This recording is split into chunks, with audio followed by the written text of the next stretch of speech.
मित्रों नमस्कार। आशा है आप लोग प्रसन्न होंगे, स्वस्थ होंगे और खुश होंगे।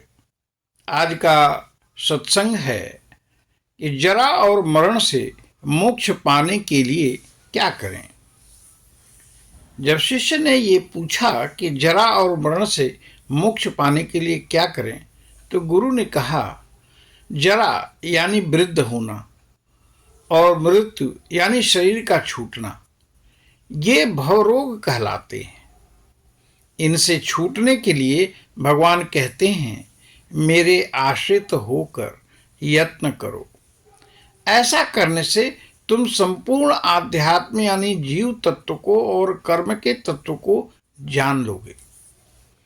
जरा मरण मोक्षाय मामाश्रित्य यतन्ति जे ते ब्रह्म तद्विदु कृष्णम अध्यात्मम कर्म चाखिलम। गीता अध्याय 7 का 29वां श्लोक है।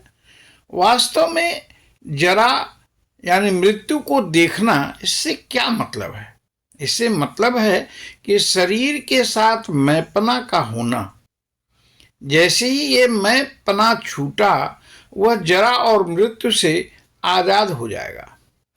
जब हम समझ लेते हैं कि मैं शरीर नहीं तो मैं बूढ़ा हुआ, ये भाव समाप्त हो जाएगा।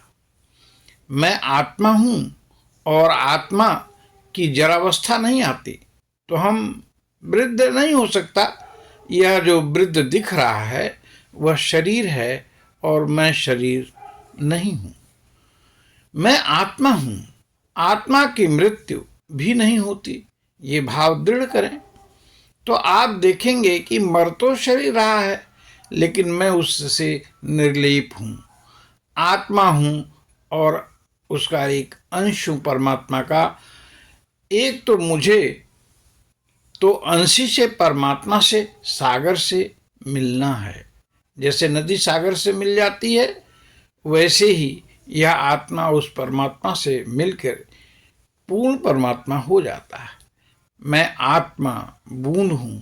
जैसे ही बूंद सागर से मिली, वह सागर हो गई। अब कौन ढूंढे उस बूंद को?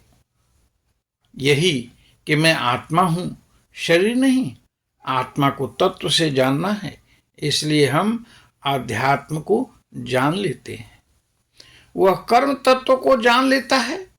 क्या है कर्म का तत्व? हर कार्य भगवद अर्पित हो, स्वयं को अकर्ता माने, कर्म फल की इच्छा न रखे, तो वह पाप और पुण्य दोनों के भार से मुक्त हो जाता है। मैं आत्मा हूं, सभी कर्मों और कर्म फलों से मुक्त। कर्म करते हुए दिखते हैं। ऐसे युक्त चित्त जन पर वे उनके फल से मुक्त होते हैं। मैं शरीर नहीं, आत्मा हूं। यही स्मृति साधक को परमात्मा से मिला देती है। सोहम सोहम शिवोहम। ओम श्री परमात्मने नमः। आप सभी को बहुत बहुत धन्यवाद, प्रणाम।